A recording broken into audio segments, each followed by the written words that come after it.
I get those goosebumps.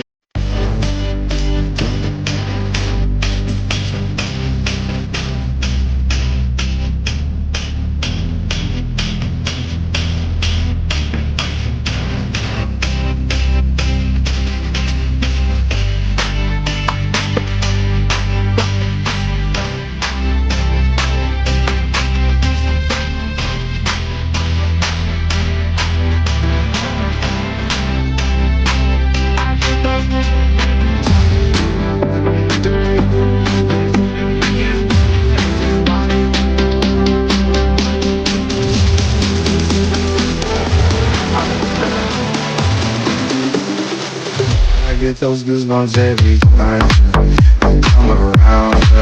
You ease my mind, you make everything feel fine. Worry about those funds. I'm way too numb, yeah. It's way too dumb, yeah. I get those goosebumps every time. I need the hype, throw that to the side. I get those goosebumps every time. Hey, we're back again. Welcome everybody to another fully loaded transfer show. You're asking the question, where's Pete? He is normally here. He never misses the Where is show, he? and Where I is he? guarantee he will jump on. He's at the beach, Chris. He's at the He beach. is, isn't he? Yeah, he's having a good He's on, time. He's having a good on time. patrol, lifeguard duty. Yeah. We'll get to that when he joins us, hopefully later on. But how are you? Good, mate. Yeah, all good. I feel like it sounds well. I'm obviously showing my age. I'm still recovering from that late night watching the Villa game. I'm still not fully recovered from it because I normally stay up late anyway. But for some reason, and I forget who said it, but someone online was like, "Yeah, when the game finished, I just thought, great, I'll just go straight to bed and fall asleep and I'll be fine." But I went to bed and then I started like over analysing and I was thinking, oh, is Bruno going to work with Gomes? And, is Bruno going to work with Tonali? And it was all going through my head and I was thinking, oh, I don't know. So, yeah, I ended up going to bed about 4 and then obviously waking up at like 7:30 to start work. So it wasn't great. But and we've got it again tomorrow night. Yeah, I would have loved to be able to stay up, but I was in the office the next day, and then so I was up at 6 or something like that. So I said, no way, and I had to drive it in. So no, cut the highlights. Yeah. And, maybe the next one. But let me see. So let's get straight to it, Chris. Happy birthday to Richie's wife as well, Caroline. Birthday today. Shout out to Caroline. Let's get to it and let's bring on our guests. We've 2 guests tonight. We're spoiled for choice. We've got returning guest Joel. Welcome back, Joel. Hello, lads. Is all right? Even Joel. All good, Joel. All good with you. And you brought a little friend. Here he is. Daniel from local TV Sport. Welcome, Daniel. Welcome to Debut Unloaded. Thank you very much for having me. I really appreciate it. Good man. Delighted to have you with us. Right, lads, we'll get straight into it. I was trying to decide where we start. Will we start on outgoings, incomings? But then I said, let's talk about the team in the States first. So if you look at them here, they're at a baseball. They're doing a bit of baseball today. They're on the Rocky Steps the other day, but now they're playing a bit of baseball. And if we zoom in, you can see one of our members in the chat there, Jordy Mick. There he is. There's Jordy Mick. Giver of the best hugs ever, as we found out in Newcastle, Chris. So yeah, I look like you there a bit for Jordy Mick, but not actually Jordy Mick. But so let's go to the first topic. The first topic, guys, I'm going to throw at you is ASM. Okay, ASM. We know he's on the way, but not on the dotted line just yet. But if we look to what some of the stories and the comments that you guys had out as well, Joel, you were this one talking about the actual fee at the time. I think there's a bit of debate around the fee. This could have been an earlier one now. We had confirmation on the Here We Go from Fabio Romano. We also had then the debate started in the Premier League teams. Is it a fair deal with PIF owning Newcastle and the club in question in Saudi? And but we have an example here from a chap who was on this show before in Saeed. He's a Man United fan, a big YouTuber, Saeed. Shout out to Saeed as well. And he goes, yeah, 30 million isn't inflating the fee though, is it? That's just about right for the player. And exactly. It would be different if we were getting 50 plus. Even 50 wouldn't be totally outrageous. But if we're getting 75, 100 million, then you could question things. But what do you think, lads? Is there something in that? Are we inflating the fee, or do you think it's just about right? I don't think so personally. To be fair, I think that it's slightly undervalued. 30 million, like that's got to be the bare minimum you're looking at. Like you said, I think if you're going like north of 60 million, then you can make a case for it. But I think 30 million is the bare minimum. I mean, we know he can be an elite player. Fair enough. Like it is that sort of conundrum where it's 6 games a season. He's very good. But like, even if you take that away, I just think 30 million is a bare minimum. Like, if he managed, I mean, I know he hasn't so far in Newcastle in his 4 seasons, but if he ever did add that sort of end product to his game, then his fee would double in price overnight. So I think it's a fair value.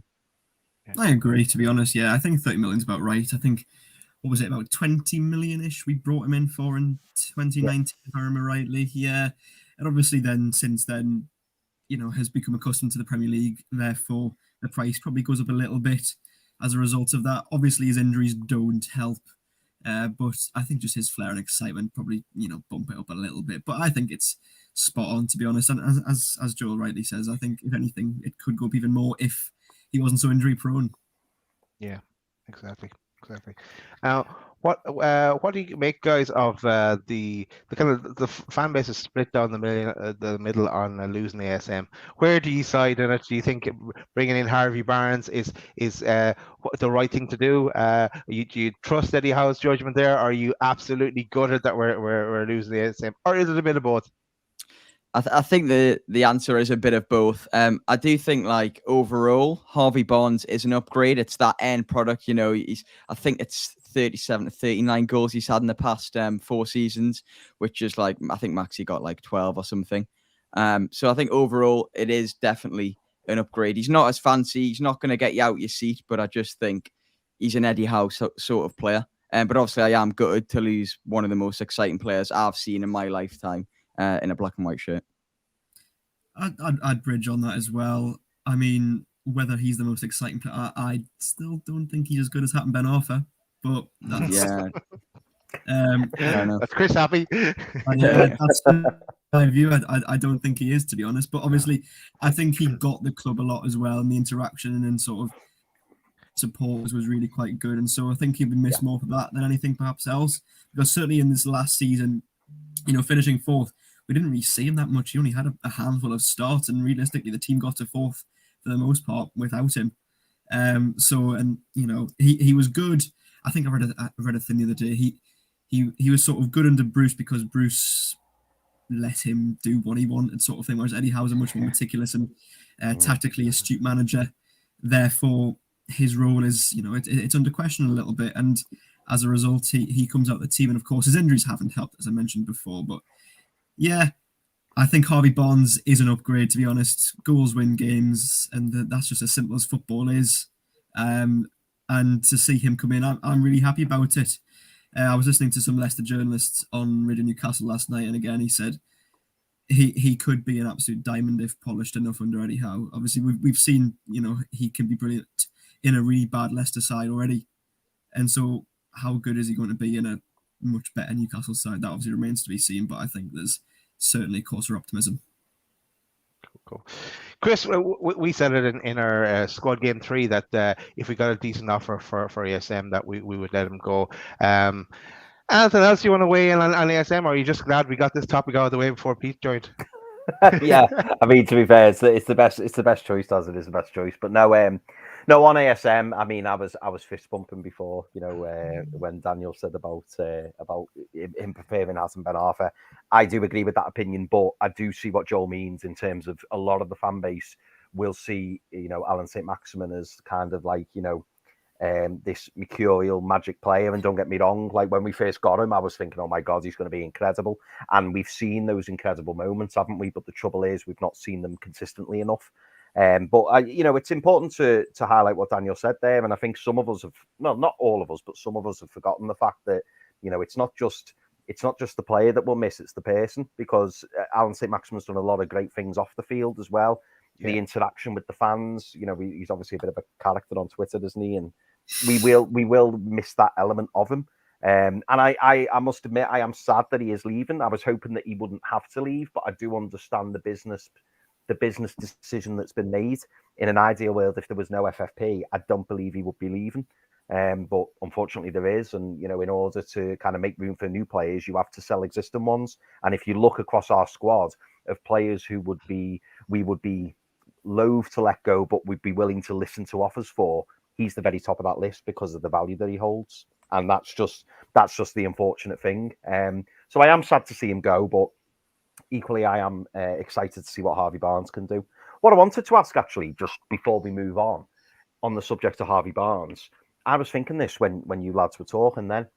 Do you the way we brought in the likes of Matty Target and we brought in Dan Burn and we brought in, those steady Eddie players, I think that's fair to call them that. Do you think that Eddie Howe or the coaching team or the owners even see Harvey Barnes as a short to medium term answer, as an improvement on Saint-Maximin, but that maybe in 3-4 years' time, when he's coming to the end of his contract, is he a player that you think we may look to upgrade, or do you think he's going to be here for the long duration? I think he'll definitely be here for the next few years. But I mean, I was having this conversation with someone today, like with that competition in the left wing spot, like is Harvey Barnes and, I'll even branch this out with Tonali, are they both guaranteed to start? Because like the way Anderson's going, like as mad as it sounds, I genuinely think he is a solid contender to start in that left wing spot. I know he performed in pre-season last season and it didn't sort of work out for him during the season. But like the way he's performing, then you've got Gordon coming back, player of the Euro, the under 21s. Like there's just so much competition. But like going back to your question, I do think he will be, Lewis Miley as well. I think he's going to be a talent. I think he'll definitely be here for the next like 3, maybe 4 years.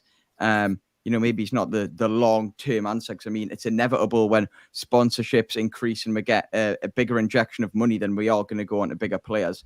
But the strategy at the moment of, gradually building the club, I think it's working just fine.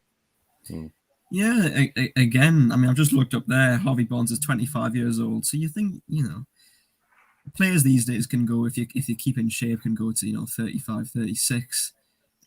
So, some even longer. So, yeah, I think, to be fair, if he hits the ground running and, he has 2 blinders of seasons, then he will probably stay here for a good few years. Obviously, I think they've bought the likes of Anthony Gordon he's sort of for the long haul, given his age. I think Eddie probably sees him as someone who can really develop and have a long career at Newcastle, given his already on-show ability. I mean, obviously, when he came in last year, perhaps wasn't fully at the fitness levels that's expected at Newcastle under Eddie Howe, because, of course, those situations at Everton, that's probably not his fault. But he's gone away, had a monumental summer, as Joel rightly mentioned, and is looking really quite good. Obviously, you've got, as Joel mentioned as well, Elliot Anderson, Lewis Miley. These are all young players, and I think sort of, Barnes fits into that. And I can see him staying for, as I say, a good sort of 4 to 5 years longer if things keep working out. But again, does he become a Saint-Maximin, and then does he become a sellable asset later on down the line? Who knows? As I say, that all just depends on how much cash injections we get in with sponsorships in years to come, and as FFP becomes a little bit more easy to manage, as revenues into the club get even larger, which they inevitably will one day as sponsors come in. Just go back to your question as well, Chris. Is that I remember when the takeover happened first, and we were like comparing it to Man City and what Man City did, and the whole thing with Tifo ran a good little video about the stepping stone players that Man City brought in. Now it was a different situation for them. They could get things wrong and still plow the money in, where we don't have that flexibility because of financial fair play and the rules tightening. So we've got to get things right first time. So even even I don't think he's a stepping stone player. I think he'll be around for a while. But if we were looking to as Daniel said, if we were looking to transfer him out there down the line, because we are going to have to wheel and deal in the transfer market in the future as well. He'll be someone that we could offload, and he's English as well, so there's that factor as well to it. Cool. Shout out to Harry there in Texas. But let's move on. The next topic I wanted to go to is this man. I'm going to stick again with the outgoings and Carl Darlow. So Carl Darlow looks like he's on the way out. So yeah, he's another one we had in our list, Chris. If we got a good offer, we would offload because we've got too many keepers now at this stage as well. With Carey staying. So yeah. The news today that Bournemouth signed a new keeper. So Bournemouth were in the hunt for Darlow, but they brought in a lot from Inter, Radu. But yeah, so then it looks like Darlow is on his way to Leeds. And we can't read this one, but Keith Downey saying that it's looking like it's going to happen as well. And it seems to be getting a bigger fee from Leeds than they were getting from Bournemouth. But guys, what's your any news you have on that one, or Anthony, you want to chip in on that one? Daniel, you can go first this time. I'll go first this time. Again, I think it's just good business, to be honest.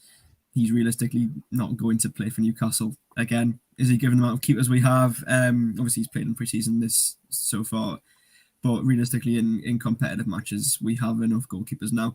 Mark Gillespie will stay at Newcastle probably till the end of his career, given his local affiliation, and the fact that there's the homegrown UEFA thing, isn't there, as well, which is he's probably good for that as well. So yeah, he will stay, and then you've got obviously Nick Pope probably as number one. I'd probably even put Carrish as the number two at the moment.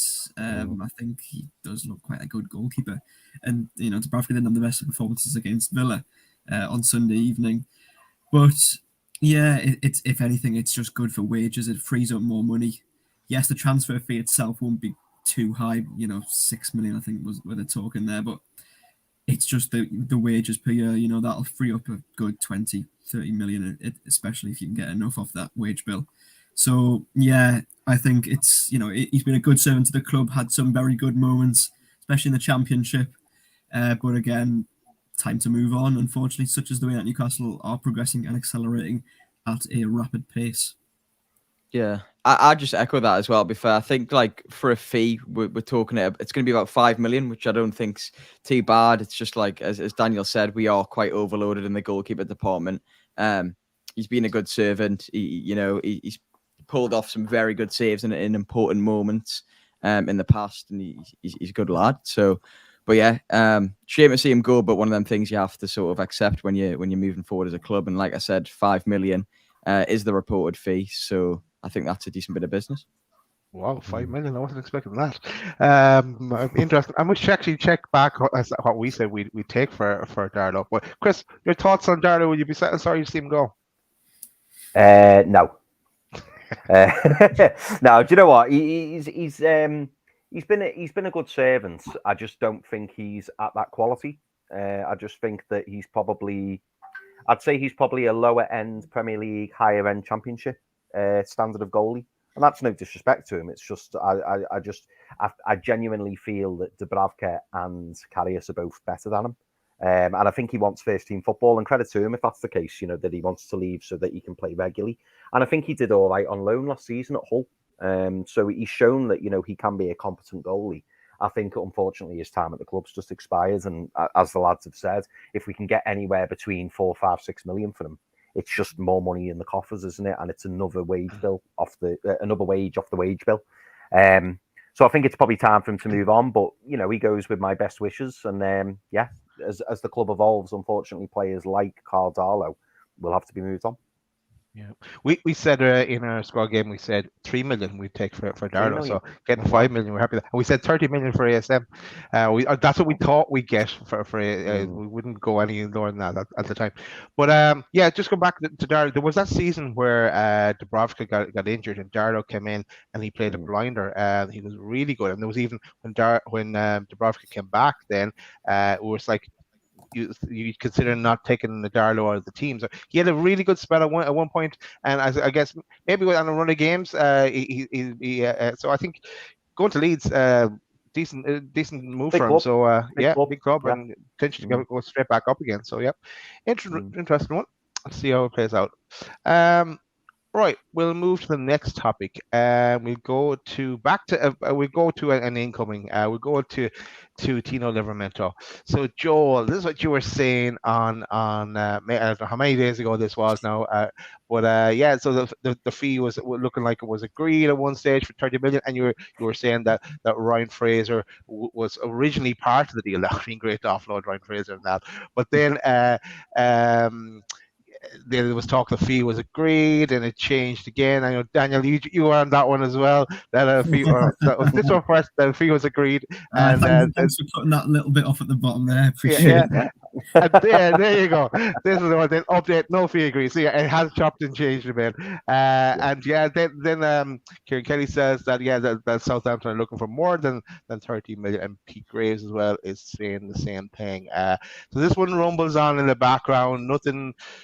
It's looking like he's coming, but nothing finally. Unless you can shed any more light on it, lads. Joel, we'll go to you for this one first. Yeah, I mean, as of yesterday, the quote unquote the club are still working on it. When I reported that, the club were very, very, very confident that the fee would be agreed, and I was even told verbally 30 million as an overall fee was actually agreed. It was just because they'd offered it in a structure. So the upfront payment Southampton weren't happy with, which apparently they wanted more basically up front. But now I think as it stands, Newcastle are just going to overall increase the bid. Obviously Southampton reportedly are asking for 40 million. And I'm sure, it's a Dan Ashworth led sort of deal, this, because I mentioned this when I was on the show last time, I think. When he was at Brighton, he tried to sign him then. I think Newcastle World, I think Jordan Cronin put in a nice little scoop of when Ashworth said like a little comment on him saying like, I think he's got great potential, as a player, and he really likes him. So I think that the club are going to stick with it. And, you might see an increased offer of maybe 5 million. Okay, so 35 million kind of figure for Livramento. Daniel, what have you got on him? Is he coming or going? Well, I'd probably just echo what Joel says. I'd say when I reported initially that we'd heard of fee being agreed, that was just the information that we'd been given at the time, which, as Joel says, was Newcastle expected it to be true, which is sort of why we put it out there, because we thought, well, if they're going to think so, let's just go for it, try and get ahead of the game. But of course, then issues came out, as Joel quite mentions there, in the structure of the deal. I think there's bits to do with the Chelsea sell-on fee, right, Joel? Yeah, there's a sell-on clause for Chelsea. I'm not sure the specific amount. It might be around 20%, but if you subscribe to The Athletic, they put on a really in-depth article about it, and it sort of breaks it down why this deal's like it's slightly more difficult than others, obviously, because Southampton are always going to want more because they're not getting as much of a cut. Exactly that, yes. But as Joel has said, I do think Newcastle see him as their probably current priority, given that they've got Barnes in, they've got Tonali in, so he's probably the one at the moment. Obviously, given his age, given his potential ability, as Joel says, a very much a Dan Ashworth sort of signing, and you can sort of see his role at the FA, or his previous role at the FA, sort of shining through with this one. He certainly sees him as a future England international. And perhaps an understudy to Kieran Trippier, of course. Yes, he can obviously play on the left as well, but is predominantly a right-sided fullback. But obviously we have Ashby as well, so they're certainly building for the future. Newcastle, as Ashworth said, I think it was an interview before. Was it one of the League Cup games last year? I think it was on television, and he said, "Look, obviously, we'd be remiss if we didn't try to sign players for the current first team in windows, but they've also got to build for the future, and that's a big priority because Newcastle's academy, apart from one or two who've actually come out good, you look at Sean Longstaff, you look at Elliot Anderson, and perhaps Lewis Miley at the moment. A lot of the ones, it's not been producing that much success, to be honest. It's, as I say, only been like 2 or 3 who have really broken through compared to, you look at the likes of Southampton's academy. And so, yeah, I think that's a priority for Newcastle as well as improving the first team as it is right now and getting in the experience. Building for the future is really, really important because, Kieran Trippier and the like, they're not going to last forever. and they will have to, move on or retire eventually. And so they have to prepare for the future. And that's exactly what they're doing in a signing like Tino Livramento, just like Anthony Gordon, both shining on a young stage for young England sides. Nice one, Daniel. Chris, are you sick of this Tino Livramento one now? Because I remember it was, must have been a month ago we did a show about him. Yeah, we were like, he's signing. Yeah, just want it done now and move on at this stage. But maybe that's what we'll do as well. We'll move on, and we'll move on to a different topic. But can I just say, just before we do that, I just want to, and the boys probably don't need this, but I'm going to say it anyway. Like, I just want to say to like all the viewers or people who watch the channel, but also who are very heavily invested in Newcastle, like we are. Like the lads there, they've come out with the news and said, about Livramento and a fee being agreed and stuff like that. And it's just to say that, there are loads of moving parts. Like I don't know what the moving parts are, as I'm sure to a degree the boys probably don't either. They just get told bits of information. But it's just to kind of, say to anyone, who criticizes, because we have a lot of in the nose in the fan base, don't we? And every club has them, not just us. Every club has them. But it's just to emphasise, that these lads, they will give their, they'll give their opinion, and they will also tell us what they know. But it's not to think that it's made up or it's just kind of fabricated. The Newcastle fans like us, and so I'm just kind of defending the lads here, because I can't imagine how it must feel as a journalist, especially of a club that you support, and you put something out in good faith in the fact that you've been told it and you believe it, and then for it to not come true. And it must be awkward for you boys at times when things change in a deal or something doesn't happen, and then I'm speaking for you, but I'm assuming like you may feel bad or you may feel like you've let people down, but don't ever think that, because at the end of the day you can only go off what you're told. So I just wanted to say that, because I just kind of thought you must feel. I mean, how do you feel when you put out bits of information and then maybe the landscape changes or something? Like how does that make you guys feel? People lie, things change in football, just like in any other business, put it that way. I mean, me and Joel, we got the Saint-Maximin leaving one spot on. We got the Harvey Barnes medical one spot on. The Livramento, obviously, we perhaps jumped the gun on that one a little bit, but it's just all sort of, it's all sort of just part and parcel of the job as a journalist and a reporter, to be honest. I mean, to be fair, transfers aren't even the sort of part of journalism that I like doing the most. I like, because I get to do it on TV, I like sort of doing feature pieces with interviews, etc. I'm not, transfers news isn't really my speciality when it comes to it. I only sort of got into it a little bit this summer because I started getting a few pieces of information from a few contacts that I had, and with the help of Joe, we've sort of just worked together on obviously these three stories. And as I say, we've got it's a 66.666 recurring conversion rate. But yeah, it's a bit gutting when something like suddenly changes and you think, oh god, have I ruined my reputation? Then you think, we've all other journalists have all got things wrong. People, it's just part and parcel of the job of being a journalist. You get some things right, you get some things wrong, and if you can get perhaps the most of the time you can get things right, then you're doing the right thing. As I say, as I say, the one that we got a little bit wrong there, apologies for that one, but it's okay. You can take the comment. You just sort of have a bit of a thick skin to it. If people like criticize you. You just get used to it. I'd echo that, exactly what Daniel says, and I appreciate you coming out and saying that. I do appreciate that. Yeah, it's a lovely thing to say. Us. It's always good to hear. Like obviously, I think I put a tweet out at the time. We can only report what we're told and what we believe to be true at a certain time. And if that changes, that changes. It's annoying. You get the odd few, which you always do in every fan base. There'll always be a few that'll like leave you, a nasty comment or whatever. But you just got to sort of brush them aside. And to be fair, and I'll just like to say, take this moment as well to everyone who's DM'd us and left comments saying like top reporting and stuff. I appreciate it all. It's very generous to take a few seconds out your day and just acknowledge that, because it was pretty non-stop, wasn't it, Daniel, for them 3 stories? Well, Lisa, the thing is, like when we were doing this last week, I was on the way up to Rangers. I wasn't even in the press box this time. I was just going as a supporter because I was taking sort of the night off. Me and my mate, we went up there and just watched Newcastle. And so as I wasn't driving, luckily my mate was driving us up. I was on the phone to Joel for half this journey, just like sorting out what we were going to put out and what time we were going to put these tweets and stories out. Because we were like, right, do we go for it now? Obviously, this was the Saint-Maximin and Barnes ones, and we were like, we'll put this one out this time. That was the thing with the Saint-Maximin one. We put it out at around, was it like 4 o'clock-ish? But we knew it from the morning. So we spent all morning trying to verify it, because obviously it was really big news. I'd heard the Saint-Maximin leaving one. At the same time, I'd heard the Barnes medical scheduled one. I think was it on like last. It was on the Sunday, I think. It was Sunday or last Monday, something like one of those two. So I'd known about it for a couple of days, and then Joel, I think we got in touch with each other because you'd heard something similar, and so we thought, wait, let's collaborate, let's do this together.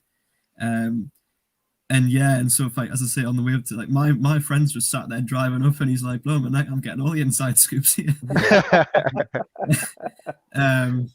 But yeah, and so we just scheduled, like, we'll post this one now, and then just as I was about to get onto the Glasgow subway, I texted you, I was like, right, we'll go with Harvey Barnes now. Let's do it. Let's put it out there. So yeah, it's very much a moving thing. As I say, I was just, by the point all this was done, I just couldn't wait for a pint by this point, and it was a lovely pint. But yeah, it's a fast moving business, and anything can happen at any point of the day. But yeah, it's enjoyable. I enjoy it, and as I say, not really a transfer specialist, so if you're wanting transfer stuff, you're probably better off going to Joel than you are from me. But if you're wanting, I don't know, like featured pieces with interviews, I'm pretty good at doing that, I like to think.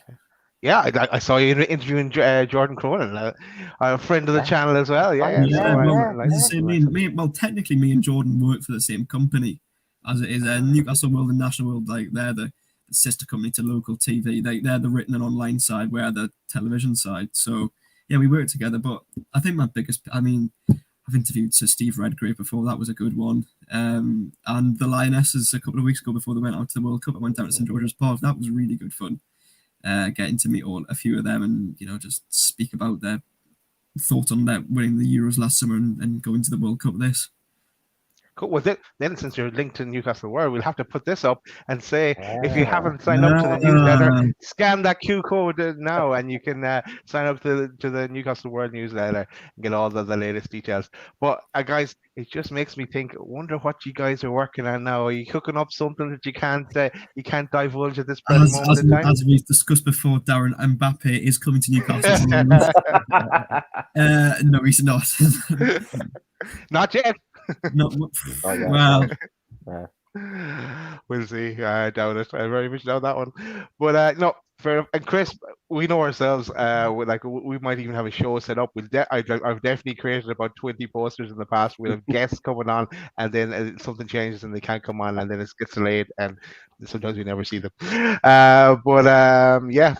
So we know that's like, and I suppose with that as well, you guys aren't in control of all these moving parts, so you can only release what you have in front of you. Right, we shall move on. Let's go to a player that's not coming in the shape of Conor Gallagher.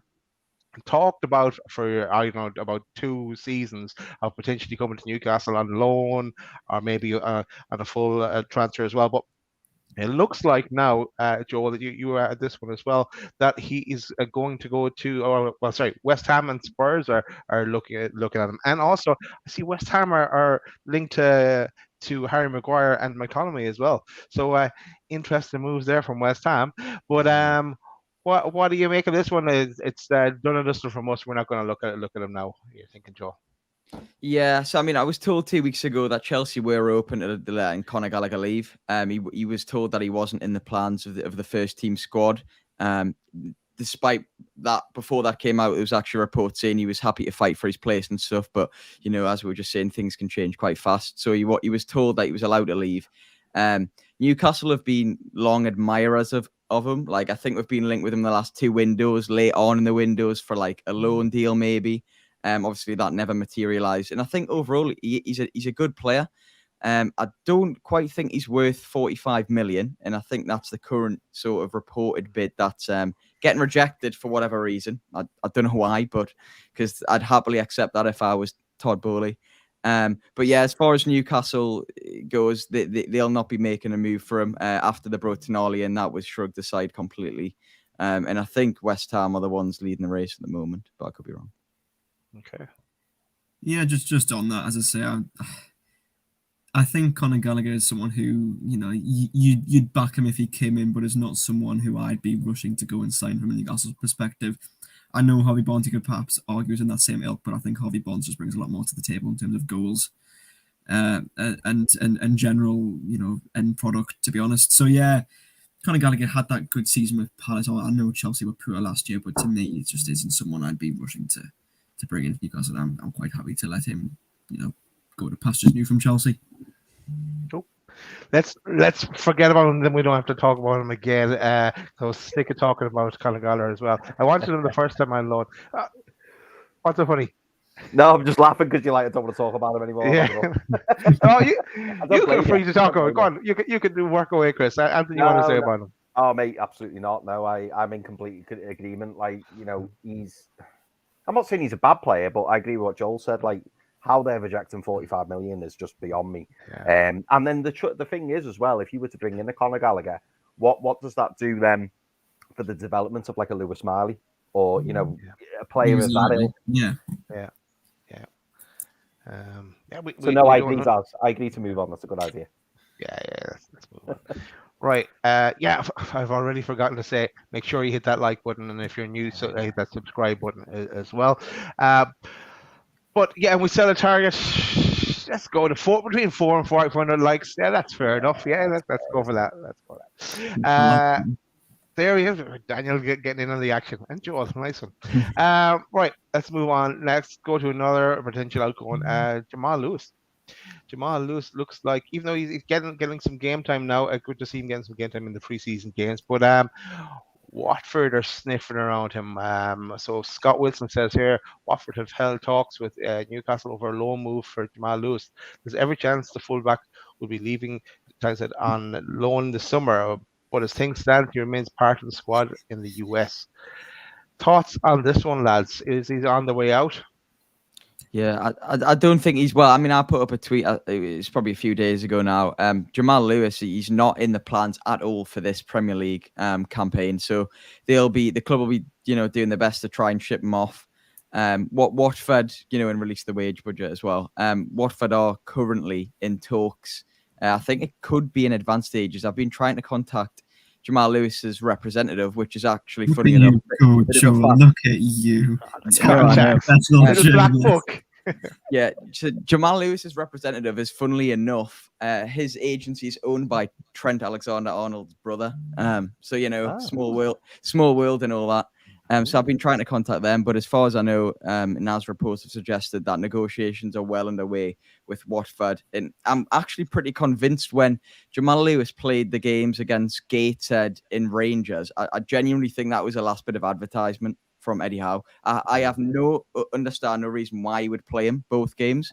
That's the only thing I could possibly think of.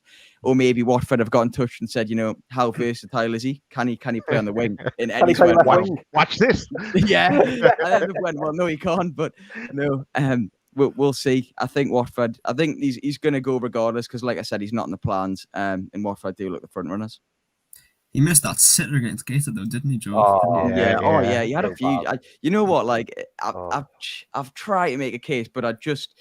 I don't think he's good enough. It's simple as that. Because I think when he came in under Bruce, he'd had that. I know Norwich went down, but he'd had quite a good season at Norwich when before he came in. And there's nothing wrong with signing relegated players. Just look at Nick Pope, for example.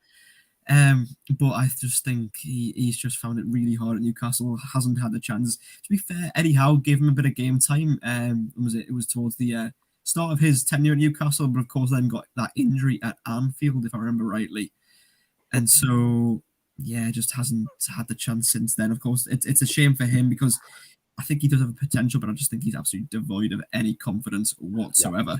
Yeah. Yeah, completely. Which is to be expected. Football's a confidence game. It's just how it goes. But I think, given the way we're going again, it's like any other ones that we mentioned, like Darlow, for example. It's just something we're going to have to move on and get a fee for and release some more wage budget as well. Were either of you at that game, the Gateshead game? It was the weather was desperate. We were both in the press box. Oh yeah. Oh, the posh seats. Yeah. We were both there. Honestly, I Yeah. didn't think they were going to come back out at half time. Like it was that bad.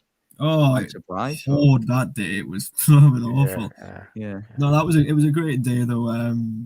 Who did we speak to? We spoke to Eddie afterwards, and then we spoke to We got Dan Burn and Dan Longy. Burn and Sean Longstaff after that as well. So if you want to listen to those interviews, go to our Twitters somewhere. Did you put yours out, Joel? I think. Well, I yours- put the quote. I didn't like obviously because we weren't allowed to record video record them, but you can do audio interviews, but that's as much Yeah. as you can do. So if you want to hear my audio interviews, go to my Twitter. There's somewhere down there. The audio's of them. Cool. I actually saw, I saw your pictures actually. You talking. There's some interviews afterwards, so that was cool. Chris, will you be sad to see Jamal Lewis go? Do you know what? I'm kind of on the same page as Daniel here, because I always he must be on like Seventh Chance Saloon with me, because I keep thinking there is something there. There's a player there. I mean, we know the rumours about Jurgen Klopp almost bringing him to Liverpool, and Daniel's right here, and he says that he came with a good reputation from Norwich. He was highly rated along with Max Aarons. He was up there. They had him left back, they had Aarons right back, and I think I always expected him to kind of kick on. And then when Bruce left, I thought, right, proper coaching, Eddie Howe, here we go. And there was a period under Eddie Howe when he actually had a few decent games. We were only talking about it on the last show, weren't we? Saying that, maybe he can get a run of games together. But I think he's just an example, isn't he, of probably right player, maybe wrong time, where I think his moment's gone. And I just think he needs to move on, start again, new surroundings, new faces, and just get his head down and just try and get back up to the level that he once was previously. I just get the impression it's just never going to happen for him at Newcastle. And the fact that, as Joel was saying, we were playing him like left wing, it's just like, what are we doing? And then when he did move back into the defensive position, he just looked all over the place, and it's just like it's just not going to happen for him. So I think if we get, what did we pay for them, lads? Was it like 12, 15 million? Yeah, around that. Yes. If we can get half of that back, we'll be doing well. Maybe it's a case of like, send them on loan with an obligation of like 5-6 million. Might be lucky, we might be able to get that. I don't know, but I think it's time for them to go. Yeah, the only thing going to Watford though, they normally have about 5 managers in every given season, so he might start off first preference and then fall on the pecking order. Yeah. In fairness, I have thought if my promising Korean journalism ever goes to the pot, I could apply for the Watford manager. Yeah. Definitely. I don't know how long you'll be able to keep it, Daniel, but no, well, you know what? It'll pay the wages for a few months, and I'm sure I'll get enough from that, to be honest. Nice one. We will move on again. Let's move on to another outgoing, but on loan this time, and it's Garen Kuol. So Garen Kuol here, if you look, the latest is from Jacob, who from the Athletic, who is in Australia covering the Women's World Cup at the moment. But it looks like he's on close to a loan move to Dutch side FC Valderdam. I'm pronouncing that, butchering that name of the club. I never actually heard of the club until today, but I did find out that wherever here they are just after being promoted to the Dutch First Division, I'd say, as a division, and they're known as kind of a yo-yo club. So to me, they are the West Brom of the Dutch league. So yeah, it looks like he's going to go there and loan and get some game time. And of course, we have another player in the Dutch league as well. At Feyenoord, we have Minta, isn't it? So it'd be interesting. We should be that's the league we should be keeping an eye on actually next season now, with 2 potential players there. So yeah, but any thoughts on that one, guys? Have we heard any more? Developing them, I think, is just the main point. Yeah. I think it's better than Hearts. I think Shaw has sorted his contacts out. That one didn't go well for Kuol, did it at all? No, it wasn't. Yeah, I can understand why, because there was a couple of other Aussies there, and you thought, well, yes, he'll fit in given where he comes from as well. But you got to remember, this is a player who's played at the World Cup. He actually nearly scored. Was it equalised? He got put through last second, and he nearly scored against Argentina. He's clearly got something about him. It's just, put him in the right place to nurture until the time is right. Same with Minta, to be honest. Not an awful lot, probably more for us to add, I should imagine. But again, just ones for the future. Yeah, and I think the Dutch league is a lovely league to sort of develop a player because the Feyenoord especially they've got a great academy, and Minter's already scored his first goal for them, given it was a penalty, but he's on the score sheet. So yeah, I think they'll develop well over there. It's a good place to send them. Yeah, but interesting to see how that all plays out. But Chris, you happy to see him getting a decent club that he should get game time at? Yeah, absolutely. Yeah, I think I agree with the lads. It's kind of in the same mold as the Minter deal. I think it's good that he goes and gets regular football somewhere. I've got to admit, I hadn't heard of that Dutch team, and when I heard they were in the Eredivisie, I was like, oh wow, okay. But I think it'll be good for him if he gets regular minutes, and it's probably, to be fair, it's as Joel said, it's a nice league. He won't. I don't think he'll be swallowed up like he probably would have been in Glasgow. So it's probably a good thing, that he's gone to the Dutch league, and who knows, if he kicks on and has a really good season, maybe we'll have another look at him the following pre-season, and who knows, he may be part of the squad going forward. Cool. His heart's not in Edinburgh. Is it Edinburgh? Sorry, I said Glasgow. Yeah. I'll make it. Great geography as always. Yeah. And my geography of the UK is based on football teams. That's it. After that, I have no idea. Right. So let me see. We'll move on again, and we're gonna. Chris, I'm gonna come to you first on this one because your namesake. Let's talk of this guy, Lewis Hall. Lewis Hall, your brother, coming in to Newcastle, and this French. I don't know his name here, but this is something that I can't. Pete, we were talked about in our chat, but I can't remember who he was.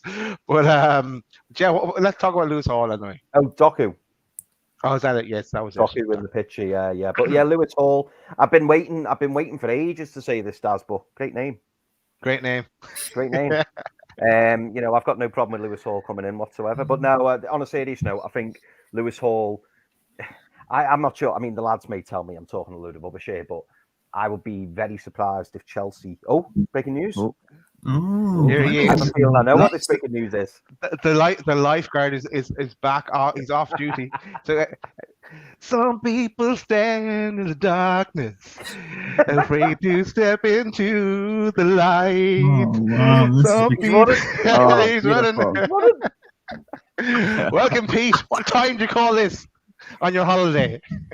I apologize. But look, cheers. The brandies are still coming. They don't stop even when we're away.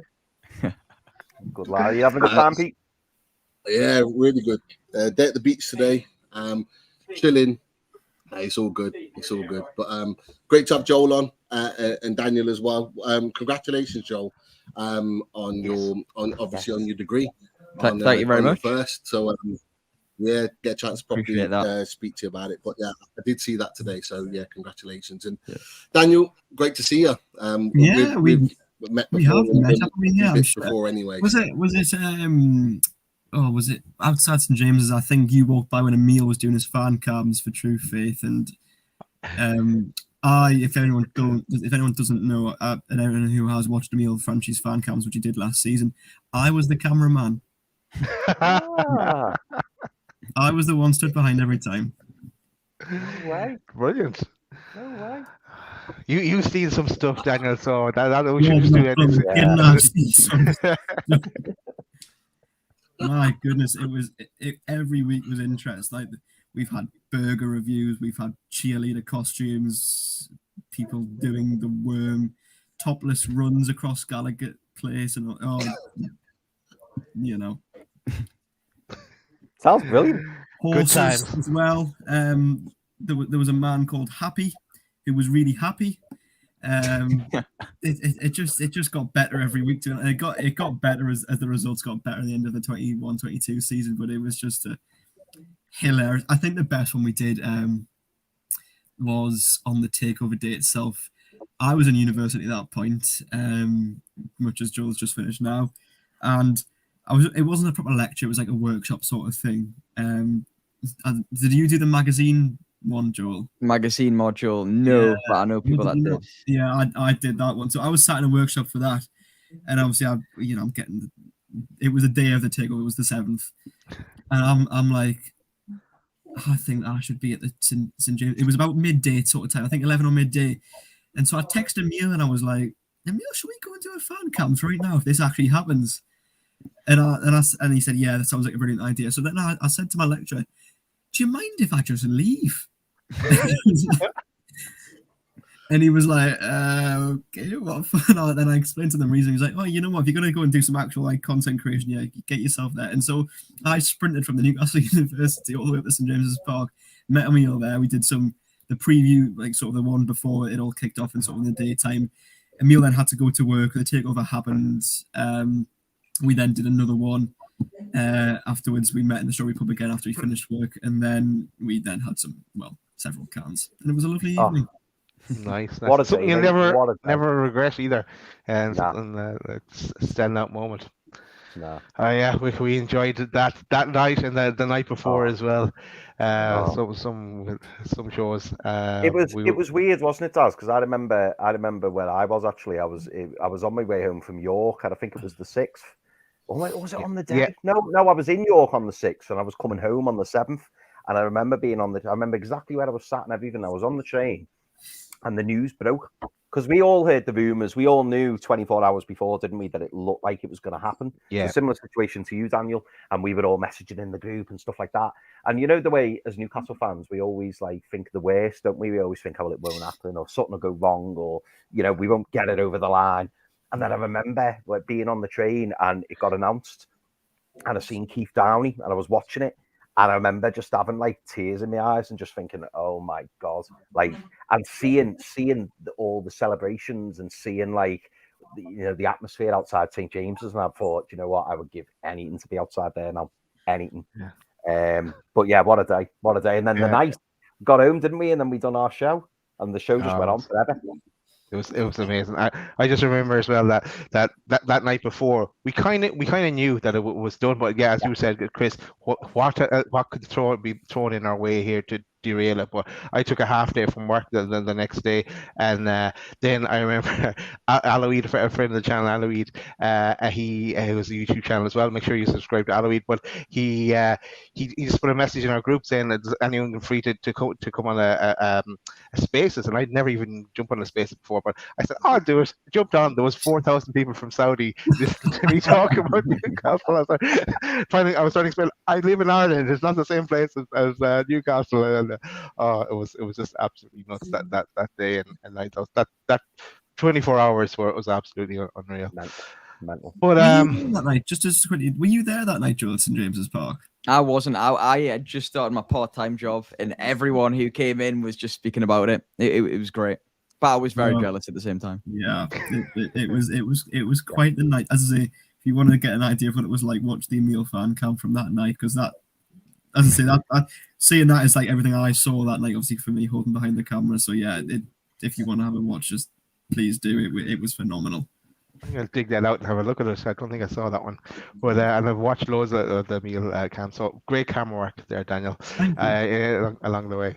But let's go back to where we were. Pete, we've flown through all the different links, but we were on Chris's namesake. And Chris, did you want to say anything else about Lewis Hall? Just great name, mate. That was really it. But no, all I was going to say was I would be highly surprised if Chelsea let us have him, certainly on loan, and even if it was a permanent deal, I think they would want a pretty high price, and I don't know whether he would warrant the price that they want. So, like, I would assume for Hall, I think they would want probably north of 30 million, and I just don't know whether we would go that high. Yes, he looks a prospect, and yes, he looks promising, but I just don't know whether it's too much too soon, and I certainly don't think they'd loan him to us. I just don't see it happening. That's just my opinion. Yeah. Anyone else want to get in on that one? Lewis Hall. Yeah, I think it would be a difficult one to sort of pull off. I don't think Chelsea really want to sell him, unless we offered a ridiculous price, which because of FFP we're not going to do. And yeah, I don't think Newcastle would be interested in a loan, because that's only going to develop him and double his price, and he'll go back to Chelsea a better player. So unless there was an obligation to buy on that, which again I can't see Chelsea allowing really. I think it'll be a very difficult one to sort of pull off. But I think, as reports have suggested, it is someone that they are interested in, and they do rate. But as far as an actual deal goes this window, I'd probably say at the minute it's unlikely, even though we are in the market for a left back. So I'm not sure. I'd echo that completely. Yeah, not an awful lot else to add, but just echo what Joel says, to be honest. Cool. Pete, I'll give you. Do you want to say anything about Lewis Hall or the other chap, Daku? I know you have know a bit about him. I remember you was chatting in our chat about it. But what's your thoughts on this one, Pete? Yeah, that's right. There's bingo going on in the background, so my noise is being distorted a little bit. But with regards to Lewis Hall, I think you're right. He is young. He hasn't had like a full season under his belt where he's played regular football. So for me, he's going to need some time to prove himself. And Chris, you're right. He's going to want big money. Chelsea are going to want big money to get him out of there. A loan with a view to buy. Could that be done? The one thing I'll say is that they've got 3 left backs. They've got Kukurea and they've got Chilwell. So, are they all going to get regular football? Yes. Lewis Hall plays slightly further forward, or he can play slightly further forward. But whenever they've played him predominantly as a left back. So for me, I don't know. I'd rather invest my money in Livramento because he's done the business. You know he's good enough. He's proven it at Premier League level on a regular basis. Doku, good young player. There's a reason why he was Aston Villa's second choice rather than Diaby, is because he's a little bit more raw. Again, everyone's referred to on social media as a speedster. Very, very quick, very, very, tricky, good finisher. Doesn't score a mass amount of goals, but he's a good finisher. He's one that you're going to have to build and develop and work with. And my question to that is, how many of those players are we going to have in that squad? Because then it becomes an inexperienced squad very, very quickly. We're getting young players in, great, fantastic, like the Ashworth model. But you also need ready-made players that are going to come in, a Tonali, ready to go, Harvey Barnes, ready to go. You want some of those players in the squad as well. You can't just replace experienced Premier League players with just players that are a little bit raw and worked with. And my issue, it's not really an issue, but the one thing I don't want to put Eddie Howe under unnecessary pressure on is that he's having to develop every player that comes into the club. He's worked miracles with players that are existing, Shaw, Joe Linton, Miggy, you name it. But he wants players also that are ready to go, that he can make better. Sandro Tonali will be a better player for coming to Newcastle United. Harvey Barnes will be a better player for coming to Newcastle United. Isak, the same. So I want to see some of those ready-made players come through as well. So maybe Doku, for me, not right now. Cool. Before follow-on questions for you, Pete, what is better, winning a Newcastle ticket in the ballot or getting a full house in the bingo? Don't start. Don't start. Okay, we'll move on. Yeah. I think that's best. Right. Anthony, lads, you want to chime in on Daku? I remember, after that link came out, I remember he's a Belgian lad. He's kind of small enough, isn't he? And Belgian guy. So I watched a YouTube clip of him. That's all I know about him. I don't know anything else about him. Anything else anyone wants to add on him? I don't know too much about him personally, but I'd echo what was said there, sort of thing, like the reliance on Eddie Howe to develop every single player that comes in, and again it would be an inexperienced player. I don't know if the links are true or not. I've had nothing on it, but yeah, there's not much more I can add because I don't really know much about him. Cool. Let's move on. Right, another player we had been linked with, but Pete, one of your links here that you sent on was Tyler Adams. He's injury setback. So yeah, is he one that we rule out? Now, did you hear anything more about the injury, Pete, or on this? I'll be honest, I don't know too much about what the actual injury is, but I know it's significant to put him out for a period of time. But But I think what's really interesting about that, and I don't know, Joel, Daniel, whether you know much more, is that was the comments that he made about Newcastle. Apparently, he made some really kind of positive comments about Newcastle being a place he really enjoys to play, a really, really good club. And I think fans are two together, you know, him talking positively about Newcastle, Newcastle's name being in anything and going, he's coming to Newcastle, or that's when the links start. But he is a player that unloaded that we've talked about as a potential option in that sort of midfield area. So I just thought that was an interesting link to bring up, because they've talked about a potential move being kind of being stopped from Newcastle because of this injury. I don't know if you boys know anything about it or have heard anything about Tyler Adams and Newcastle at all. Yeah, I mean, the last I heard about Adams was when, you know, that list was sort of released. I mean, we were briefed. I think all the journalists sort of got it at once because it just spread like wildfire. He wasn't a long list, but he was alongside the likes of McTominay. And I think that was at the time where Barella was getting used as, you know, we love to say the phrase smoke screen, because no one knew about Tonali. they didn't release Tonali. Obviously, he was the top target. But yeah, that was the last I sort of heard of Adams at the same time as the McTominay links. So he was on the list at the time, but I'm really not sure if that's something they'd pursue now that we've got Tonali. Yeah, I'd agree with that. As Joel says, you know, he was in that sort of echelon of McTominay. Is very much Eddie Howe sort of signings. Obviously, you have the ones that he sort of likes, and you've got the Steve Nicks and Dan Ashworth ones perhaps instead. And I did read the comments that he said about Newcastle, and obviously, yes, Pete, very positive indeed. But again, I just don't think that is someone Newcastle would need to go for now, to be honest. I can understand if they did, but I just don't think it's very likely. It's not a priority signing, is no, it? certainly And not. That's what Eddie Howe. Nothing's been mentioned in, you know, has gone around of the last couple of weeks about Tyler Adams at all. As I say, the priorities, of course, been on Harvey Barnes, selling Saint-Maximin and bringing Tonali for the past few weeks, but at the moment it's probably still Livramento. So yeah, nothing really on Tyler Adams, so to speak. Chris, it was you that I saw sharing that Tyler Adams clip. I'm really sure. But yeah, of where he was praising the atmosphere at St James's Park. I think they asked him what was the best stadium or the best atmosphere he's come across, and he had only positive things to say about Newcastle, I guess. He's got brilliant taste, doesn't he? Clearly, but whether he's edging for the move, Great taste. Great taste.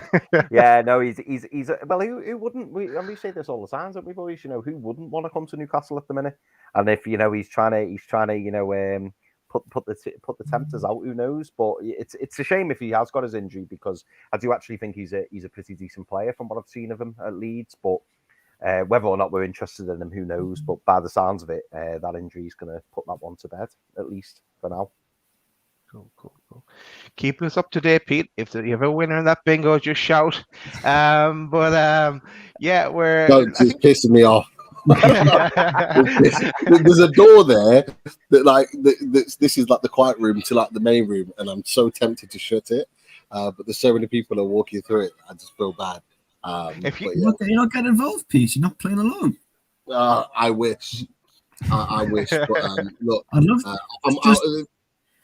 I was going to say there's a couple more games to go. So after we finish here, I might jump on and try and win the last. You should do it like part of it, because then all of a sudden, you know, we're just talking about Newcastle transfer news, and all of a sudden you just scream bingo. Yeah. Chris, I hope you're thinking up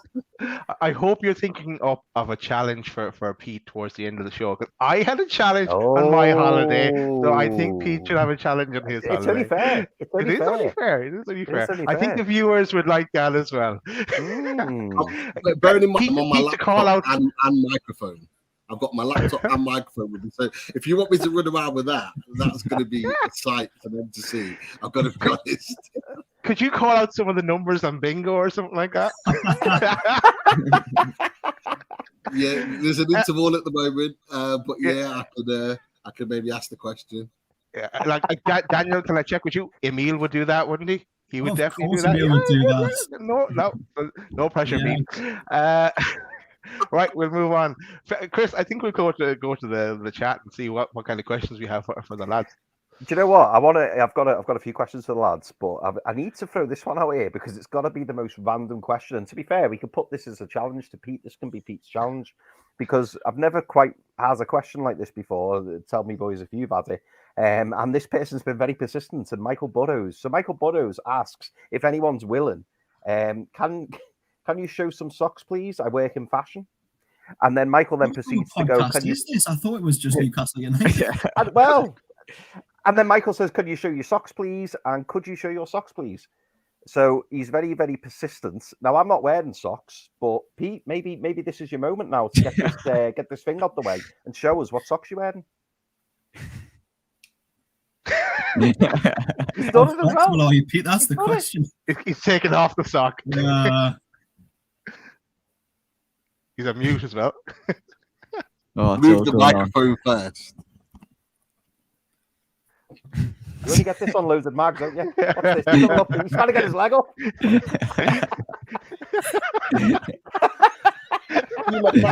Look at them. Pumas. Oh, They're lovely. Beautiful.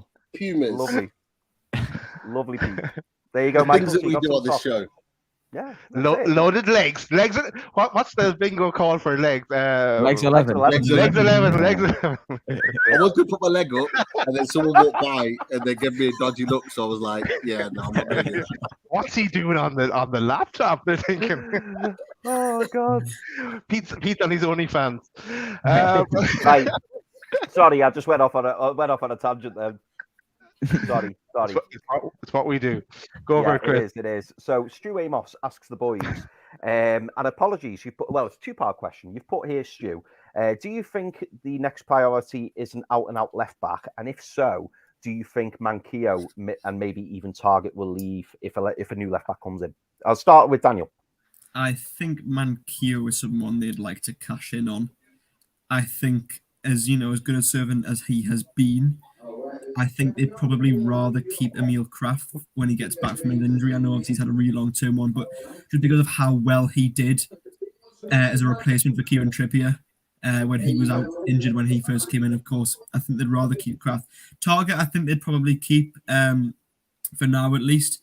He's probably one who maybe could go maybe at the end of the season upcoming if another one does come in, but I think Manquillo was someone who they would offload, give him the chance. But I do think also a left back probably is a priority as well. Given that Dan Burn, I could see them starting the season with Dan Burn, if I'm brutally honest, but I think they'd still move to have one in by at least September when the window closes.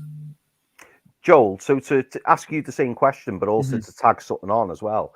Obviously we've been linked a lot with Tino Livramento, and we won't go into Tino in massive detail again, but are you one of the people who believe that if Tino Livramento comes in, that there's a possibility that either he or Kieran Trippier will end up at left back, and that could be our new left back for now kind of thing? Or do you really think that we are going to bring in an out-and-out left back and that Livramento would purely be brought in as a backup or for the future in terms of replacing Kieran Trippier?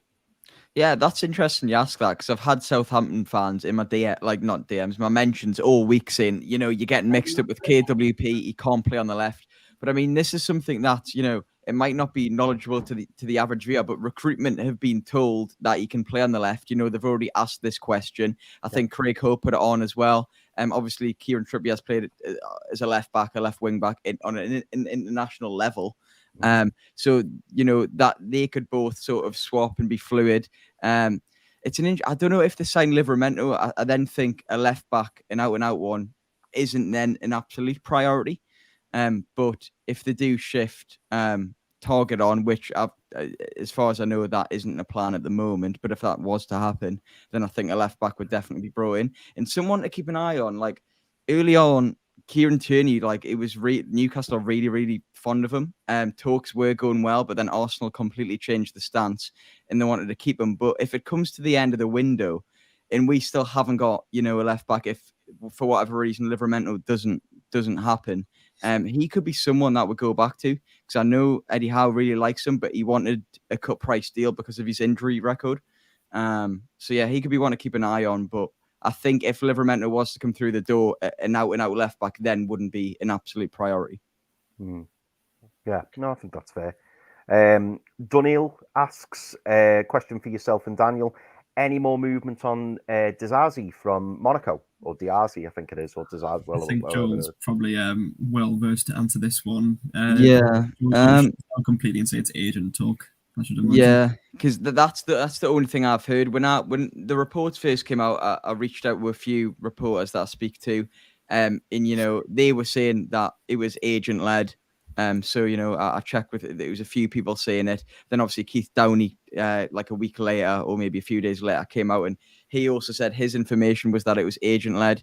And I think it probably is. I know Man United like him as well, so it could be an agent, leaking that to then urge Man U on to sort of get advanced negotiations and stuff. So yeah, but then Fabrizio put on and said that we are in talks. So this one's quite up in the air, if I'm honest. But as far as I'm aware, it was an agent-led rumor. This is an interesting one, and Pete's a big fan of this player. I know he is. Craig Lee asks, what about, is there any talk, any rumor of Elise from Crystal Palace? He apparently has correct me if I'm wrong, a 35 million release clause. Do you think Newcastle could potentially be interested in Elise? Obviously, he's predominantly a right winger. Yeah, I mean that was what it was reported, that 35 million release clause, and I think he's very young still. And I personally speaking, I haven't heard of any rumor that Newcastle have been linked to him or anything like that. But I'd love him. I think 35 million's a very, very good price. And he's a great talent. I mean, he's shown what he can do at Palace. When Zaha's been out injured, he sort of stepped up, and obviously, that is the thing. Then now Zaha and Galatasaray seems to be a done deal as far as I'm aware. Yeah, it is. It's done, isn't it? Yeah. So then, would Palace be reluctant to let him go? I'm not sure, but I think for that price, 35 million, he's a great talent, and I think he'd be a good signing. Obviously, filling in that right wing spot, which we were discussing earlier, it is a right wing, priority with going into the Champions League with Murphy and Almiron. Are they realistically good enough? I know the versatility of Barnes, Gordon, as well, who can probably play on the right, but I personally, I think 35 million for Elise would be a good signing. Would you like Elise, Daniel? I wouldn't say no. Put it that way. As Joe correctly says, young, banks of talent, performed really well when Zaha's been out injured at Palace, and so again, and unlike with Hall before, has actually played a lot of games in the Premier League as well for sort of a similar enough fee, but. As Joe said, there's been absolutely no mention from our point of view of any links to him. So if there were to be any, you probably wouldn't say no. And again, is another option, because I think this season it's just going to be so much more about rotation than it was last season, considering we just didn't have the players last season. This season, that's a real priority, just to have that second 11 essentially that can play. But yeah, nothing on him at the moment, but I wouldn't say no if there was. I'm going to do a round robin for this one, so I'm going to ask you all this question. I just want a one-word answer.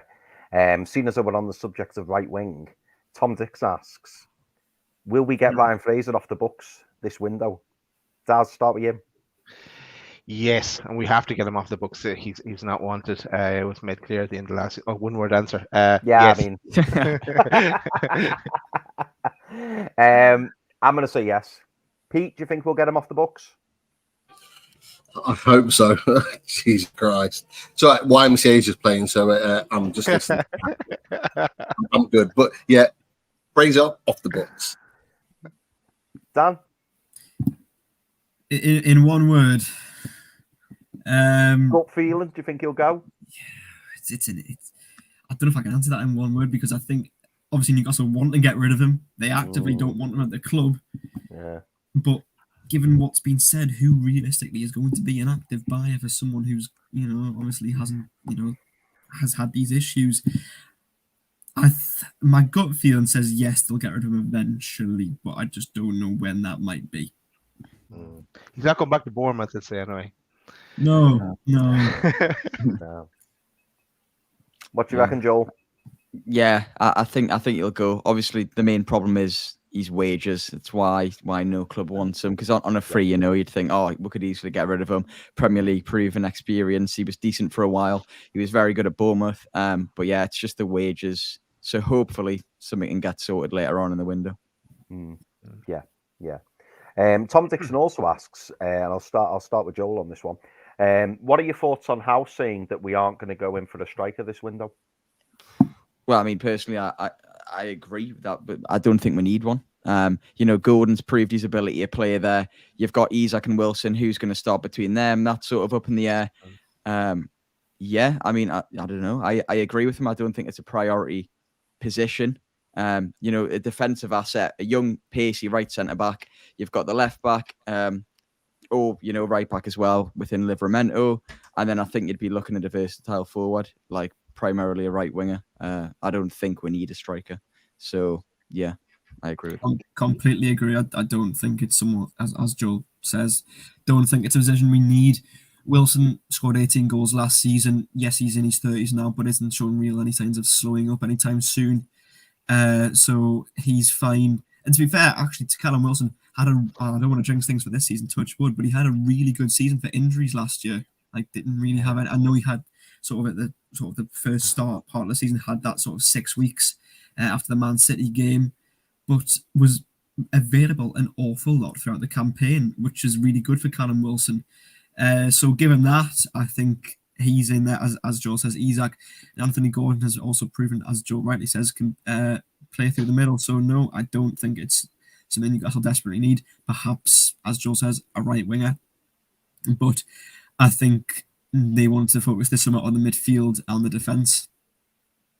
Yeah. It's a pity, I guess, we talked about before about Matheus Franca as an option, or one of these South American lads that every transfer window we talk about a bunch of them, and then we never get any of them in. But so yeah, I'd like to see something like that rock up. But again, as the lads pointed out, it's not a priority position first, and we've got to concentrate on that first and see where we are then. Yeah. Stu Amos asks to Daniel and Joel, if the transfer window closed now, where do you think Newcastle would finish this season? And I also want to tag on a little question onto that as well. Would you also be happy with the business that we've done if the window shut now as well? Like, would you be content, or would you still feel that we're maybe lacking one, maybe two, three signings? I'll start with Joel. Yeah, I mean, so answer the first part, where would Newcastle finish? I think I'd probably be floating between. This is a really hard question. Probably 6th or 7th, maybe. And to be fair, if it did shut now, obviously 2 really good. Well, Minter as well, 3 additions. But I think we are still short by a couple of players. So obviously we really do need that sort of understudy to Shaw and a pacey right centre back in there, someone who can play left back as well to sort of balance that defence out. So I'd say we'd be left short, even though, in the attack we have got, there's going to be a lot of rotation. I was discussing earlier, I don't know who's going to start in that left wing spot. It's easy to say it's Bonds, but it really might not be the way Anderson's playing, and obviously Gordon's come back and really good shape. So, but yeah, if the window shut now, I think we would be left a bit short, so I wouldn't be completely satisfied. I'd go along similar lines, to be honest. I'd probably say 6th at the moment. Obviously, but I suppose that's also counting on the transfer window closing for everyone else, and you've got to think other teams probably haven't done all their business yet to come as well. A lot of other teams have strengthened well, as they always do. So yeah, I'd say 6th, because, and that's also considering the fact that we are going to be playing on more fronts next season, given the fact that we're in the Champions League. I know other teams are as well, Villa and Brighton. So, they could have their own issues in doing that too. Obviously, they've added additions just like we have. So, yeah, I agree with Joe. I think we're a couple short still, but I have no doubt they will come in.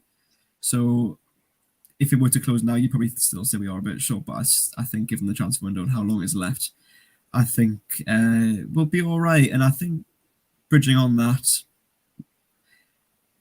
you could argue that 5th is a possible and 4th maybe even again. And to be fair, we don't know how many teams are going to be in the Champions League next season. Yeah. It could be 4, it could be 5. So given that, next season, I think it's actually a bigger achievement next season if we got the Champions League again than it was. 100%, yeah. Yeah, I agree. And so I'd snap your hands off a 5th if that was a Champions League place next season. Yeah. That's what do you think? Yeah, okay. So I think I'm thinking at the moment I'm thinking around the 6th mark as well. I'm thinking overall, even if we bring in a few more to finish off our business, I'm thinking at the moment I'm thinking around 5th, because Liverpool aren't going to have as bad a start. Chelsea aren't going to be as bad, and have Pochettino win as well. You have the normal Spurs will do well down below us, but you'll have the normal runners and riders up there towards the top. And it's so many competitions for us this year. It's going to be strenuous. Eddie Howe as well, first time in European competition. Uh, yeah, it's going to be very very interesting, as it always is. But I think we do need a bit more strength and depth, and to really put a fight in it. But I think at the moment I can see with this finishing off the business 5th, I'm thinking, but it might change between ask me again the end of the window and Yeah. after those first couple of games. See, because we have a tough start as well. Yeah. That's no, been we are. 5th of May or something like that. Then I might Yeah, I'm closer on that. On there. Yeah.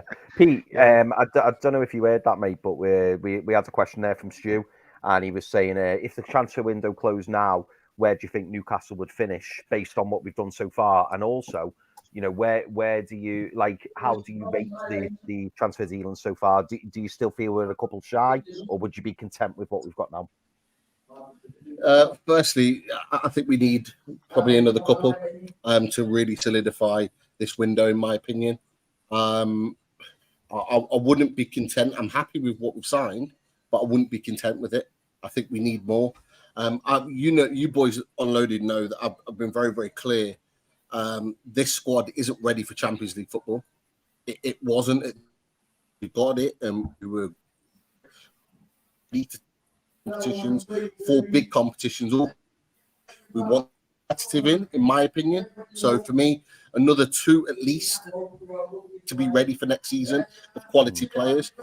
For me, in terms of position, it's really, really difficult because you've got Chelsea that will no doubt come back and be better under Poch. You've got Liverpool and Klopp. As much as we get frustrated and get pissed off with them, they're a good side, and they're going to be a good side next season. There's no doubt about it. So you've got teams like that are going to be fit and firing. Some of the others, Tottenham, Villa, Brighton, I see as better than them already, even with their signings, in my opinion. But it's about can we go again? Can we be competitive in the top 4, top 5?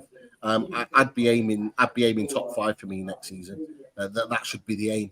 And if we were to achieve that in the Champions League season, I think everybody sits up and takes notice, because not only have we got Champions League, we've been able to back it up with another real solid season. And I think everyone's building us up outside of Newcastle. They're almost building us up because they want us to fail, to go, it was only a 1-season wonder, blah, blah, blah, this, that, and the other. If we go and back it up again, it shows that we're there to stay. And it shows that we're capable of fighting at the top end on a regular basis. And then you think, are we going to add another Sandro Tonali next summer, maybe 2 or 3 more, because we're in Europe again, whether it's Champions League or Europa League? That puts us then on another level, and people see us far different after that point. Yeah, I agree, mate. Just a question there. So we touched on, when do we find out if 5th will be high enough to get into the Champions League? When do we know that answer? I'm not sure. I don't know. 5th of May, so I'll write that one down for 5th of May as well as my prediction for the league. We can answer that one as well. We'll come back on the 5th of May for that. Yeah. If anyone in the chat knows as well, please do let us know. I apologise to everyone in the chat, by the way, because the chat tonight has just literally blown up. And I've been trying my best to keep up with it, but so many great comments, and I apologise if I've not flashed them up on screen. I will be getting back to them very shortly, but yeah, apologies if your comment hasn't come up. It's purely because I'm about half an hour, 40 minutes behind, so I do apologise for that. We've got 2 more questions, which I'll whiz through quickly, but just before we do, I just wanted to give a big shout out to Barbara Fay, who's become a member of the channel, so thank you very much for that, Barbara. Welcome, Barbara. Lovely to have you on board. Welcome to the Loaded Ultras. I think that's what we call them now, isn't it, Taz? Yeah, Loaded Ultras. Yeah. I forgot about that. Yeah.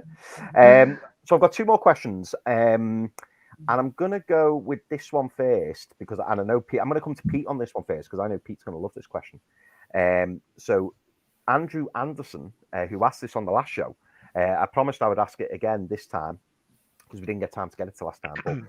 But Andrew asks, hi guys. So after the last show, one question was, if there was one international legend, not Newcastle United related, who you would have loved Newcastle to sign in the past, who would it have been? Now, Andrew says Ronaldinho. Pete, who would yours have been in the past?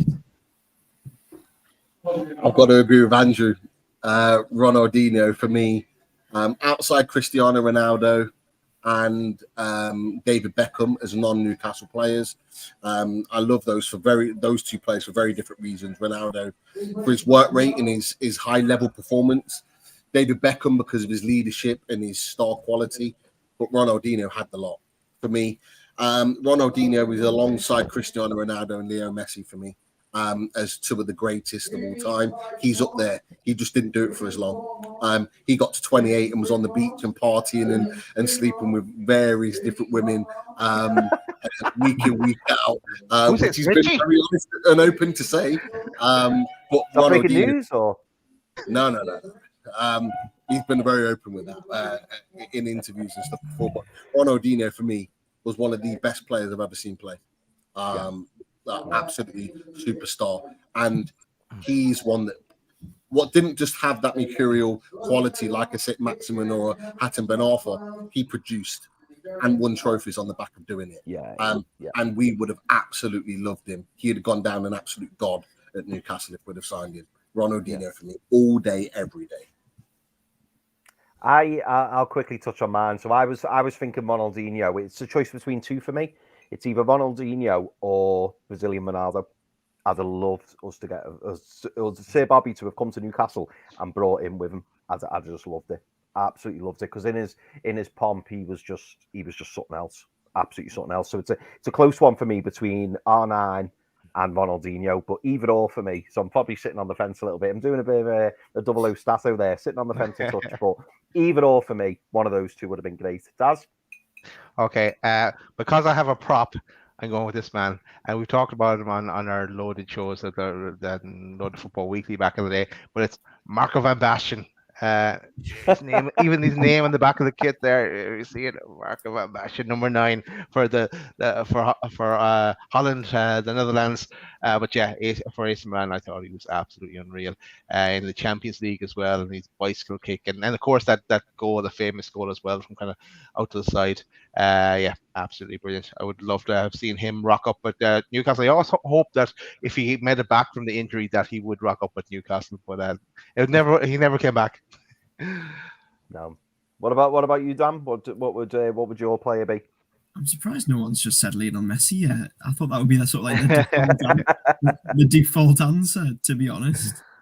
Yeah, I mean, I'd probably just go Lionel Messi. Just arguably the greatest of all time. So I think you say someone like that, or perhaps Zinedine Zidane. I could argue in there as well. Into the midfield. Yeah. I'd just like to bridge on that though. If there was any player who you could perhaps who left Newcastle, who you could have brought back, at some point, who would that be? Maybe Ben Arfa. Should default answer for everything. Love him, man. Love him. I think Ben Arfa could have been up there with the best ever, or at that time at least, if he had been disciplined enough. I think it's probably.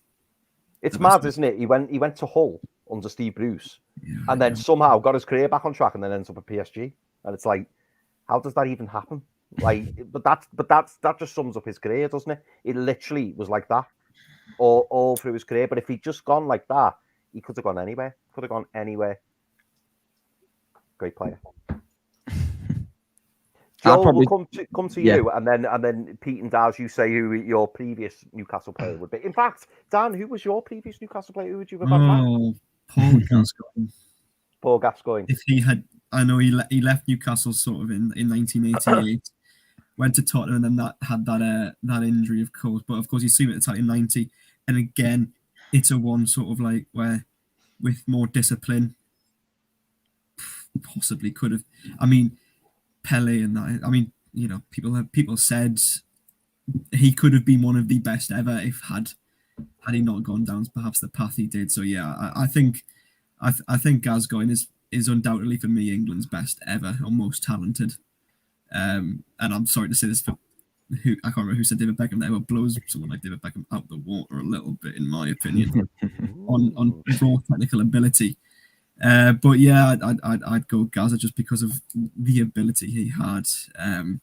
It's just a shame he never lived up to the potential he almost definitely had. Yeah. What about you, Joe? So I just love if we manage to sign like a prime Ibrahimovic, so like a younger one, where like just like some of the compilations I've seen on YouTube of like that mad goal when I think he was playing for Milan and he just takes on like 6 or 7 players in the penalty box and slots it away. And just his character, his charisma, I think Newcastle fans would have just loved him.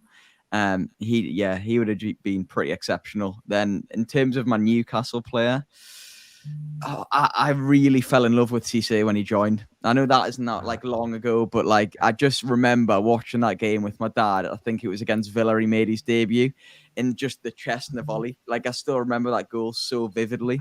And yeah, I absolutely loved him at Newcastle. So I'd probably say that they're my 2 answers: Ibra and Cisse. Isn't Cisse like still lingering offside? Right. Well, no, we don't need to go to the technicalities here, Dan. But you know, he's offside somewhere, though, isn't he? Has anyone ever scored a better brace than Cisse? No, that's a very good point. Yeah, that actually is a great debate, but I don't think they have. Like that goal is just unreal, man. Don't know how he done that. No. Hey, the first one's not bad either. Well, that was a world in itself. The first one. Jeez. Yeah. So Pete, if you could bring, I've got a feeling I know the answers to this, but going back to the question, who's your Newcastle player you would bring back? The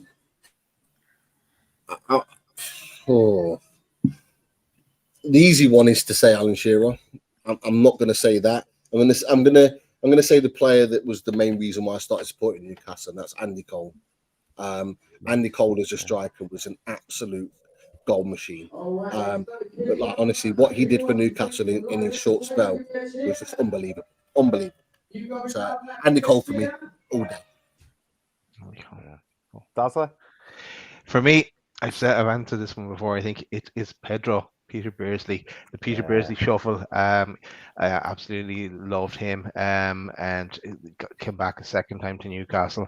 But yeah, the link up he had with Andy Cole, setting it all up for Andy Cole, and then in turn again for Alan Shearer. I always kind of rule Alan Shearer out of these questions, so it's like who other than Alan Shearer. So yeah, it's just easy. Yeah, so just to give everyone else a chance. But yeah, Peter Beardsley is who I'd bring back. Yeah, no, very good. So the last question, boys, because I don't know how much longer we've got here, and obviously thank you so much for joining us. I don't know how long we've got, so I just want to get this question in, and it's a bit of a cheeky one, but we've got to ask the question. Do you boys see us linked with anyone else? It's gone a bit quiet. Is there any other names you can maybe you've heard on a grapevine or anything, or even if you just give your own personal opinion, player out there that we're not, we'll say this now. You're not saying we're going to sign them, but a player who you see and think, you know what, we could do with him, or he'd be a good signing. And Dan, I'll start with you. Ooh, that's a very good question, and I'm actually struggling off the top of my head a little bit. I put you on the spot a bit there, haven't I, Dan? Yeah. Do you want me to go first? You put one in your head, Joe, because if you do, yeah. go on. Yeah. Well, I've got to slightly edit this question. If we don't get Livramento, I'd be pretty surprised if we don't look back at Tierney and sort of see if Arsenal really do want to keep him or not. Because I understand that Eddie Howe really does like him.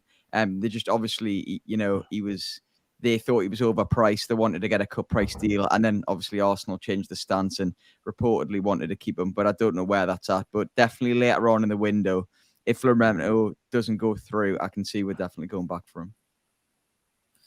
I think on that, another Southampton one, would it be so bad if we brought in Kyle Walker-Peters? Great choice as well, because I have a picture. Nice one, Daniel. It's as if we planned it, isn't it? But yeah, I think obviously just for being a left back and being that, Premier League. I know obviously Southampton get relegated, but again, I often point out that relegated teams have good players in them. Look at Harvey Barnes. So yeah, knows the Premier League well enough, and so I certainly wouldn't say no to him. Ask me the question, Chris. Who would you like, Daz, if we could bring someone in? KK, Oh, KK, it is, every it day is. of the week. KK, No, my God. bring him in. Never going to happen, but bring him in. But yeah, that was it for the questions, and there may be many more. And as I say, I apologise. I'm still playing catch up with the chat. Cool. Because we've flown through everything we wanted to do. Pete, was there anything you wanted to bring up, and any other topics that you wanted to raise? No, this noise is pissing me off. I've got to be honest. But I think he's just screaming. I have no idea what he's doing. There's some sort of show going on. It does sound like he's screaming. He is, trust me. I've had it on mute for most of it. But yeah. No, not really. It's been a bit quiet, I've got to be honest. This last week. Obviously, with Barnes coming in, I think maybe the focus is on the summer series. I imagine when they finish on Friday, when they play Brighton, at that point, I think it may start to ramp up again, because we're getting then towards the Cellar Cup. Yeah, the Cellar Cup's the next one. So surely you're going to want your players in place for the start of the season. But yeah, Lisa, I would love to shout bingo, but bingo's finished. I have no idea what it is. Lots of movements. But yeah, that's that. Nice one. Pity we've given Pete his challenge already, or we could get him to get involved in whatever it is. But there was one challenge. Someone asked me to get 5 random items from the hotel. So this is one. What is that? Anything, this is just an advertisement for various different things. So got that. Stole a box of key rings from reception. Also stole the manager's pen. Better give her that back. There's a carnival coming up. So if you're interested in the carnival, and randomly, I just got a stool.